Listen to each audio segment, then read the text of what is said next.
Good morning, good afternoon, and good evening. Wherever you are and whatever you're doing, I hope you're having a fantastic day. Today we're going to take a look at the top 20 unique Ashes of War that you need to go and use right now if you haven't tried any of them out yet. We'll be taking a look at my personal favourites based on how powerful they are, how fun they are to use, and just how damn cool and stylish they look. There are dozens, if not hundreds of Ashes of War in this game, so this video will focus specifically on unique ashes, and then we'll take a look at interchangeable ashes that you can apply to multiple weapons in a future video. And on that note, let me know what your favourite ashes are, both unique and otherwise. Also, if you enjoy my videos, please consider giving the video a thumbs up and subscribing to the channel. And without further ado, let's get into number 20, the Sword of Saint Trina. You'll find this weapon in the Forsaken Ruins near the Rockview Balcony Site of Grace in Caelid, and it's locked behind an imp gargoyle statue, so it does require a stone sword key to enter. The weapon itself doesn't have a crazy amount of damage. As we're reviewing the Ashes of War in this video, the Mists of Slumber is absolutely incredible, because it's the only way in the game to put enemies to sleep without using some kind of consumable item. Be it grease or pots or arrows, they all require crafting or purchasing. However, with this sword, you can put enemies to sleep infinitely, and it will make some incredibly hard fights and boss fights, such as the Godskin duo, really easy. Not only does it release a purple mist that you see here, which inflicts the sleep ailment on foes, it also automatically coats your weapon with sleep as well, similarly to the Sporific Grease. And that is why this weapon gets a spot on this list. Now we'll move into number 19. The Wing of Astal. The Nebula weapon art carried me through a huge portion of the game. I love this weapon. You get this in a chest above Ainsel River once you have access to the northern section of Ainsel River and Noxtella. And honestly, the only reason it isn't higher up on the list is because the exploding magical balls that it creates take a second or two to explode, so it's very useless on faster enemies that can easily just walk away from the effect. Overall though, awesome weapon art. Now we'll move into number 18, the Great Club. This one really surprised me. I didn't expect it to have a cool, unique weapon art. I expected it to just be something like Endure or the Braggart's Roar. But no, Golden Land is very cool. You slam your weapon into the ground, dealing damage to anything caught in the initial thrust.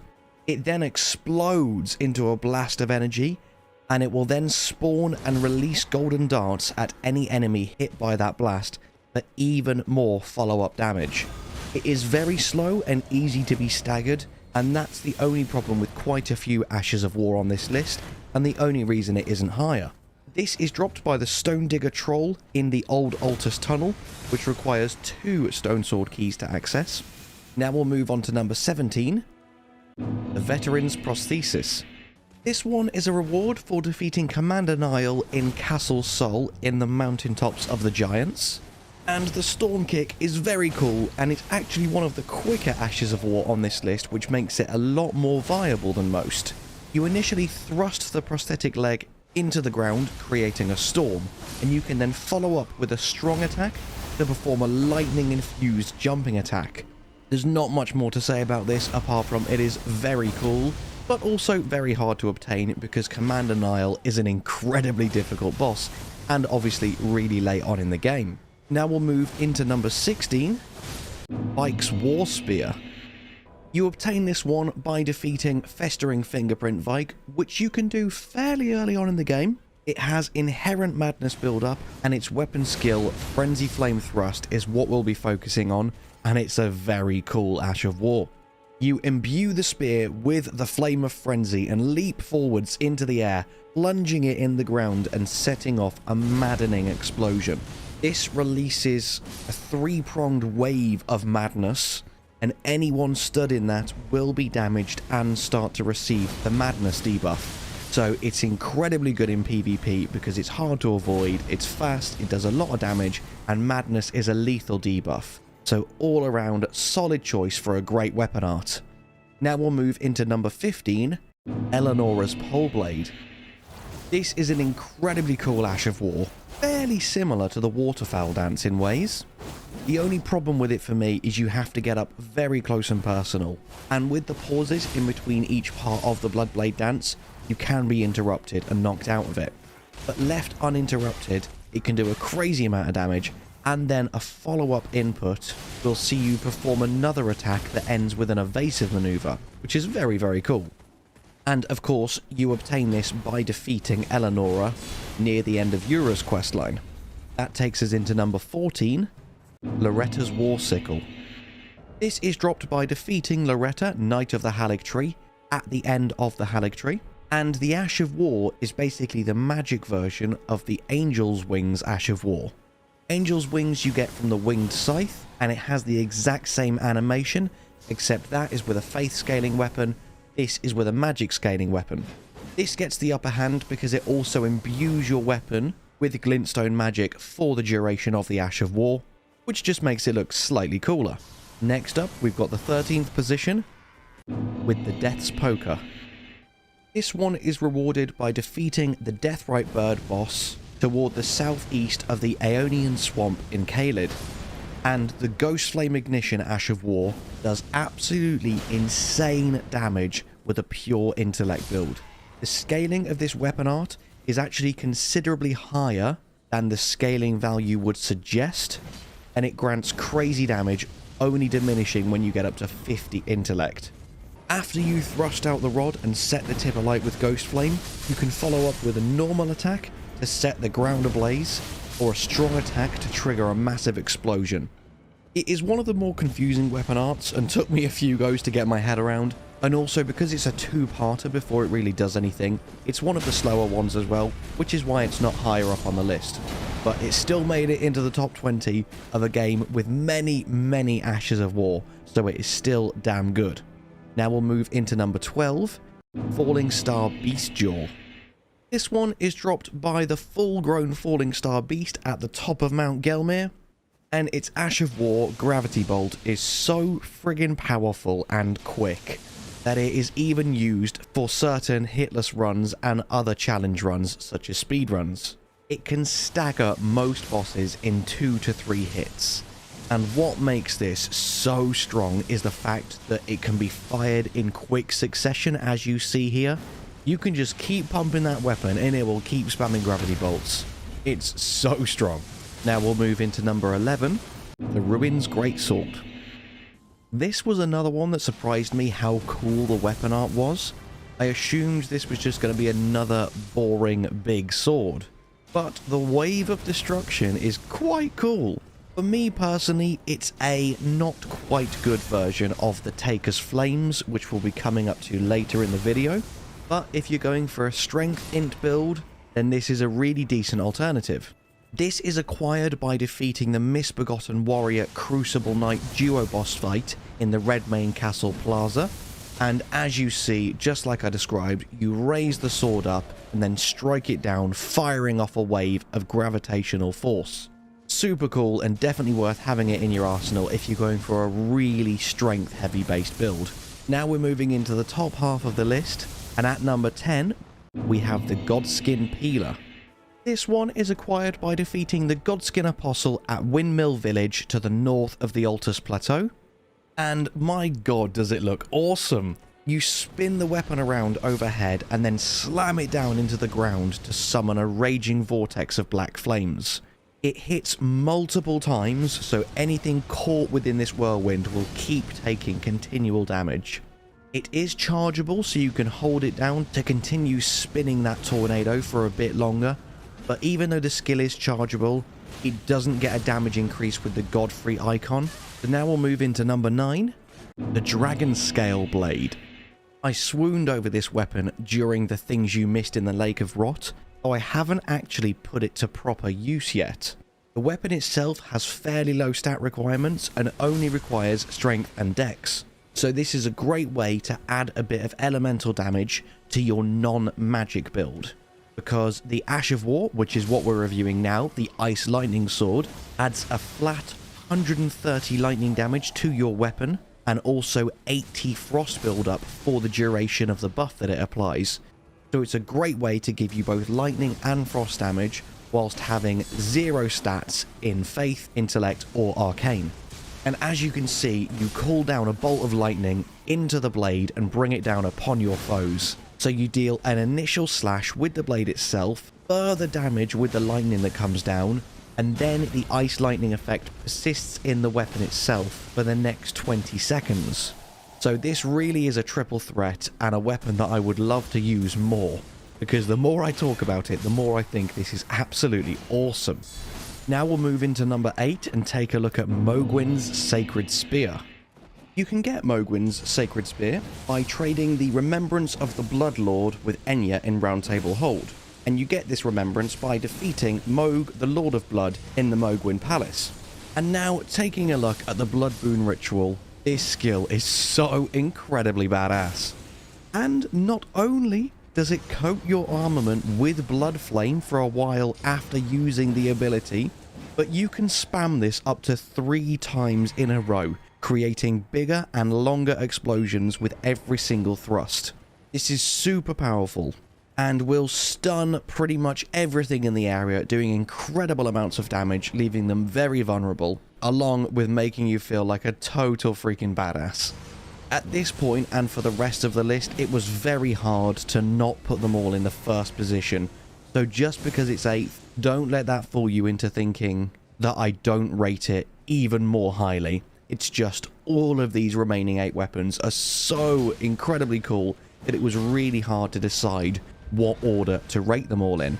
And with that being said, we'll now move into number 7, Morgoth's Cursed Sword. This one you'll already know that I love because I've used it quite a lot throughout the later parts of the Things You Missed series. You can purchase this from Finger Reader Enya by using the Remembrance of the Omen King, and you get that by defeating Morgoth the Omen King at Lanedale Royal Capital. Why I love this so much is it's incredibly good at breaking enemies out of their attacks. You charge forward to deliver a diagonal slice, and the trail of blood that's left behind then explodes into flame. And an additional input will allow you to follow up with another slash in the other direction, leaving a second trail of flame. You can stun lock so many enemies to death with this. It's really quick, does a lot of damage, and looks cool at the same time. Incredibly awesome, albeit quite stat heavy, requiring 35 dex and 17 arcane. But I strongly recommend this one. Now we'll move into number 6, the Blasphemous Blade. You will already know how much I adore this weapon, and more specifically this Ash of War, so I will just very briefly skim over it here. You get this by trading the Remembrance of the Blasphemous with Enya, and you get that by defeating Rykard at the end of the Volcano Manor. And the few things that make the Taker's Flames so incredibly awesome in my opinion are the fact that not only is the range on this thing and the damage on this thing phenomenal, but every single enemy that it touches you steal health from. So you can honestly use this weapon art and never need to heal again. It's that good. I'll leave that there and move on to number 5, a Hand of Malenia. This is another one I've used for a fair bit of the Things You Missed playthrough, specifically for the Crumbling Farum Azula. And what more do I need to say other than the fact that it lets you use the Waterfowl Dance, one of Malenia's absolutely devastating ultimate abilities. And as the description says, perform a series of one-footed leaps in the manner of a waterfowl to unleash a swift yet graceful slashing combo, and repeated inputs allow for up to 2 follow-up attacks. This is the combo that just never ends. It does stupid amounts of damage, and you can buff it up with so many talismans, such as the Shard of Alexander and the Rotten Wing Insignia, to make this absolutely devastating. Now onto number 4, Sword of Night and Flame. Just before I get into this one actually, I'd like to mention a couple of other weapons that 100% made this list, but I've deliberately left them out because they are so overused and so overtalked about that they were just way too obvious to put in the list. These include the Moonveil's Transient Moonlight, Corpse Piler of the Rivers of Blood, and the Dark Moon Greatsword's Moonlight Greatsword. Also, before we get into the top 4, a few other honourable mentions to Malekith's Black Blade, the Magma Worm's Scale Sword, and the Giant's Red Braid. As I say, there are so many incredible Ashes of War. I had to narrow it down somehow. So feel free to let me know if I've missed out your favourite in the comments. And now, without further ado, let's get back to the Sword of Night and Flame. There's no way I couldn't include this one on the list. The Night and Flame stance has two of the coolest animations this game has to offer. With a strong attack, you sweep the sword with a burst of flames that have a surprising range on them. And of course, you basically have a mini Comet Azure every single time you use the normal attack and cast the Night Comet sorcery. Two ridiculously powerful Ashes of War bundled into one. And if you've been playing Elden Ring since the start of the game, these have both been nerfed into the ground. They used to be so much stronger than they still are. And fun fact, just so you can get the absolute most out of this sword if you are using it, the Night stance with the Comet scales with intelligence and deals magic damage, and the Flame stance obviously deals fire damage and scales with faith. And for anyone that doesn't know, you can find this in a locked room in the Caria Manor. I show you exactly where to get it in the Things You Missed in Caria Manor video that you can go and check out down below. Now, we are finally into the top 3. My picks for the top 3 Ashes of War in the whole entire game. At the start of the list, I was kind of basing this on aesthetics, how cool they look, how fun they are to use. So some of them would have been jiggled around a bit if I was purely looking at efficiency and how powerful they are. But I feel like these 3 would top any list. And my god, it was hard deciding which order to put these 3 in. So they are very interchangeable. Basically, all 3 of these are joint first. But first up, we have the Bolt of Gransax. This is an incredibly missable item in Lanedale Royal Capital. Make sure you grab it when you're there, because it cannot be acquired after you defeat Malekith. And its Ash of War, the Ancient Lightning Spear, is absolute god tier. This thing, not only can you charge it up to increase the power, but it has the most ridiculous range of any Ash of War. It might outrange everything in the game. The strength of the Ash of War scales with dexterity. It deals 100% lightning damage, and it will knock back enemies if fully charged. Be careful if you are using it to snipe things on the edges of cliffs, because it will move you forward slightly when you use it, and you can fall off. Not that I'm speaking from experience. There's not much more to say, apart from the fact that it looks amazing, and it's definitely worth investing in. Now we'll move into number 2, the Star Scourge Greatsword. This is the boss weapon of Star Scourge Radahn. Of course it's going to be incredible. You acquire it by trading the Remembrance of the Star Scourge with Enya, and it comes equipped with the Starcaller Cry. You bring the 2 swords together and roar into the skies, pulling enemies towards you and dealing damage to them with a gravitational wave. And for anything that somehow survived that initial attack, you then follow up with an additional input to slam down with your now gravity-infused swords, dealing tremendous amounts of damage. It's just awesome. There's nothing more to say apart from this is incredibly badass, and only trumped by the number 1 spot on this list, the Sacred Relic Sword.